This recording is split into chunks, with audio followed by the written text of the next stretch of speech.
Purihin si Jesus, Maria at Jose. Mapagpalang umaga sa inyong lahat, mga giliw kong sumusubaybay. Naway nasa mabuti kayong kalagayan sa araw na ito.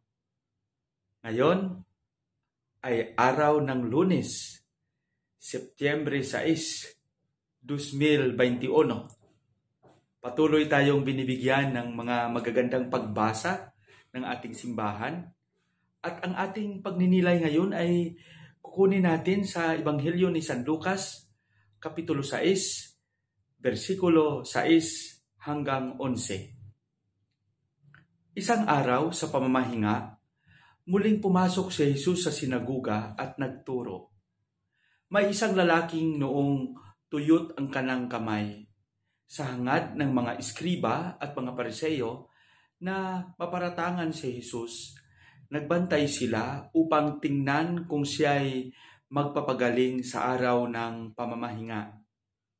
Subalit, batid ni Jesus ang kanilang mga iniisip, kaya't sinabi niya sa lalaking tuyot ang kamay, "Halika rito sa unahan." Lumapit naman ang lalaki at tumayo roon. Sinabi ni Jesus sa kanila, "Tatanungin ko kayo, alin ba ang ayon sa kautusan? Ang gumawa ng mabuti o ang gumawa ng masama sa araw ng pamamahinga? Magligtas ng buhay o pumatay?" Tiningnan ni Jesus ang nasa palibot niya at sinabi sa lalaki, "Iunat mo ang iyong kamay." Iniunat nga niya ang kanyang kamay at ito'y gumaling. Nangingit-ngit sa galit ang mga iskriba at ang mga Pariseo at pinag-uusapan nila kung ano ang dapat gawin kay Jesus. Ang mabuting balita ng Panginoon. Mga giliw kong sumusubaybay, sa ating pagninilay sa araw na ito, ating narinig na patuloy si Jesus na gumagawa ng kanyang ministeryo, gumagawa ng kanyang misyon at tungkulin na inatas sa kanya ng kanyang Ama. At narito na naman ang walang sawang pakikisalamuha at pagsagot ni Jesus sa mga iilan na parang binabantayan siya. Pero itong mga karanasang ito ni Jesus sa pagtupad niya ng paghahari ng kanyang Ama, gaya ng pagsusuway sa kanya na hindi daw ayon sa batas ang kanyang ginagawa, ay hindi naging hadlang upang ipagpatuloy ni Jesus ang nasimulang gawain. At narinig natin na si Jesus ay binantayan ng mga iskriba at Pariseo kung talagang may gagawin ba si Jesus sa araw ng pamamahinga. Ngunit, binigyang pansin ni Jesus yung kahalagahan ng katayuan at kahalagahan ng buhay ng tao kaysa pagsunod ng isang batas sa araw ng papamahinga na sa pilitan, lalong-lalo na kung hindi ito nauunawaan. Kaya't ang ginawa niya ay pinagaling niya ang taong may sakit. At yan ang dahilan kung bakit ang mga Pariseo at mga iskriba ay nagbabantay. Para kung malaman nila kung ano ang gagawin ni Jesus, ay may isusumbong sila. Pero, ano ang sabi ni Jesus? Sabi niya, "Tanungin ko kayo, alin ba ang ayon sa kautusan? Ang gumawa ng mabuti o ang gumawa ng masama sa araw ng pamamahinga?" Para sa akin, mga kapatid, sa ating pagiging alagad at sa ating pagiging tagasunod ni Kristo, minsan hindi natin maiwasan na ang ating pag-iisip at ang ating paglilingkod ay nakatuon lamang sa makataong pagsunod na medyo or parang hindi natin nauunawaan ang totoong mensahe nito. Ang araw ng pamamahinga ay napakahalaga.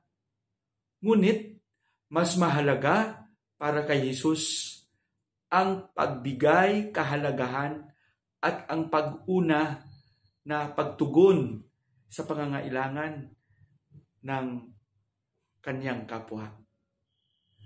Sa atin, sana tanungin din natin ang ating sarili. Sa pagtupad natin ng ating mga tungkulin, pangrelihiyon, lalo-lalo na halimbawa sa mga gawain sa simbahan, at isa dito ang araw ng pamamahinga. Kung para sa atin mahalaga ang araw ng pamamahinga, pero sana tingnan din natin na ang pagtugon sa pangangailangan ng ating kapwa ay mahalaga din. Ang pagbigay kahalagahan sa araw ng pamamahinga at ang pagbigay kahalagahan sa pangangailangan at kapakanan at lalo sa ikabubuti ng ating kapwa para sa akin ay pantay, equal. Because it is very ironical that if we follow the requirements and the policies or the rules in the church without understanding it fully, parang pakitang tao lang. Kaya para sa akin, hindi ako nagsasabi na hindi mahalaga ang araw ng pamamahinga. Mahalaga din. Kaya lang para sa kay Jesus, kung halimbawa magkasabay, mayroon kang kapwa na humingi ng tulong sa iyo at yung iniisip mo ay pupunta ka sa simbahan dahil tutugunan mo ang iyong tungkulin sa araw ng pamamahinga, ang gusto ni Jesus na mas unahin muna natin ang pagtugon sa pangangailangan ng ating kapwa. Then, after that, we'll follow the rules in the rest day or sa araw ng pamamahinga. So dito pinapahalagahan ni Jesus yung pagpapaintig at pagpapatibay ng ating relasyon sa kapwa. Dahil ang pagtugon sa pangangailangan ng ating kapwa-tao ay isang pagpapahayag ng ating magandang relasyon sa kanila. At ang pagtugon at pagpapahayag na ito ay nagpapakita din ng ating magandang relasyon sa Diyos. Ang relasyon sa ating kapwa ay hindi pwedeng mahiwalay sa ating relasyon sa Diyos. Ang pagpapahayag ng tapat at pagmamahal sa Diyos ay pagpapakita ng mga ito sa ating kapwa.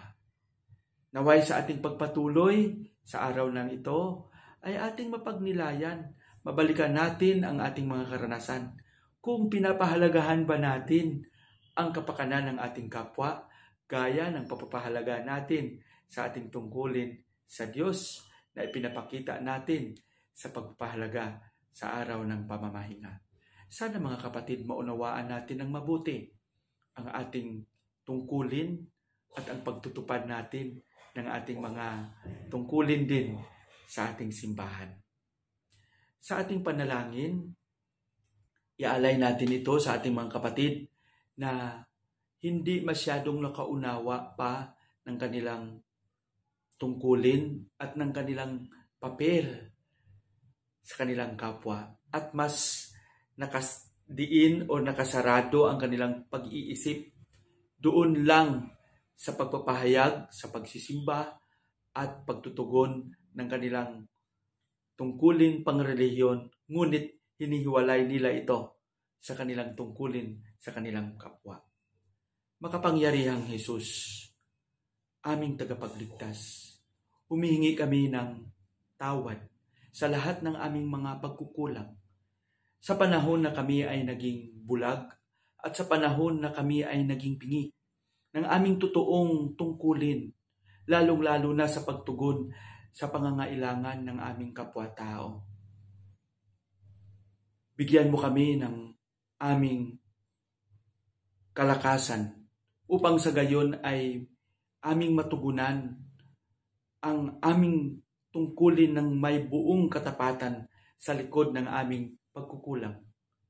dinadalangin din namin ang mga kapatid naming naging sarado ang kanilang pag-iisip.